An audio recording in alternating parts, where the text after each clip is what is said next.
போக்குவரத்து துறை தமிழ்நாட்டில் கடைக்கோடி குக்கிராமங்களுக்கும் தேவையான தரமான மற்றும் நம்பகத்தன்மை கொண்ட போக்குவரத்து சேவையினை தொடர்ந்து வழங்கிட இந்த அரசு உரிய முயற்சிகளை எடுத்து வருகிறது.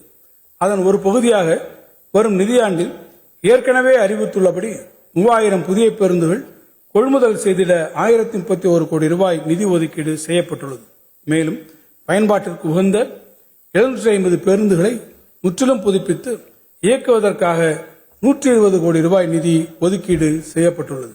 பெருநகரங்களில் காணப்படும் காற்று மாசுபாட்டினை குறைத்து சுற்றுச்சூழலை மேம்படுத்தும் நோக்கத்துடன் சென்னை மாநகரத்துக்கு 950 மின் பேருந்துகள், கோயம்புத்தூர் மாநகரத்துக்கு 75 மின் பேருந்துகள், மதுரை மாநகரத்திற்கு 100 மின் பேருந்துகள் என மொத்தம் 1125 மின் பேருந்துகள் உலக வங்கி மற்றும் ஜெர்மன் வளர்ச்சி வங்கி கடன் உதவியுடன் பொதுமக்களுடைய பயன்பாட்டிற்காக இந்த ஆண்டு முதல் அறிமுகப்படுத்தப்படும்.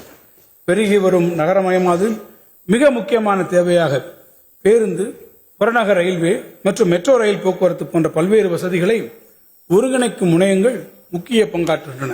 அந்த வகையில் இவற்றை ஒருங்கிணைக்கும் பன்முக போக்குவரத்து முனையம் ஒன்று கிண்டியில் 50 கோடி ரூபாய் மதிப்பீட்டில் பயணியருக்கு தேவையான அனைத்து நவீன வசதிகளுடன் ஏற்படுத்தப்படும்.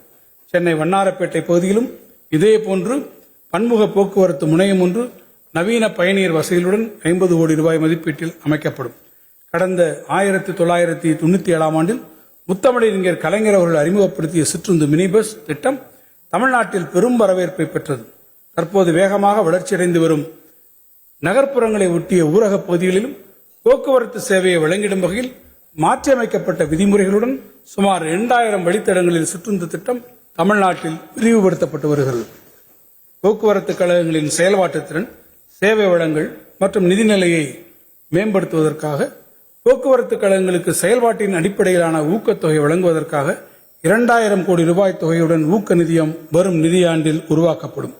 மேலும் மாநகர போக்குவரத்து கழகத்தின் சேவையினை மேம்படுத்தும் வகையில் சென்னை நகர கூட்டாண்மை திட்டத்தின் கீழ் செயல்திறன் இடைவெளி நிதியாக 646 கோடி ரூபாய் ஒதுக்கீடு செய்யப்படும். இந்த வரவு செலவு திட்டத்தில் மகளிர் விடியல் பயண திட்டத்திற்கான 3600 கோடி ரூபாய், மாணவர்களுக்கான பேருந்து கட்டண மானியத்திற்காக 1782 கோடி ரூபாய், டீசல் மானியத்திற்காக 1857 கோடி ரூபாய் நிதி ஒதுக்கீடு செய்யப்பட்டுள்ளது. இந்த வரவு செலவு திட்ட மதிப்பீடுகளில் போக்குவரத்து துறைக்கு 12,964 கோடி ரூபாய் நிதி ஒதுக்கீடு செய்யப்பட்டுள்ளது.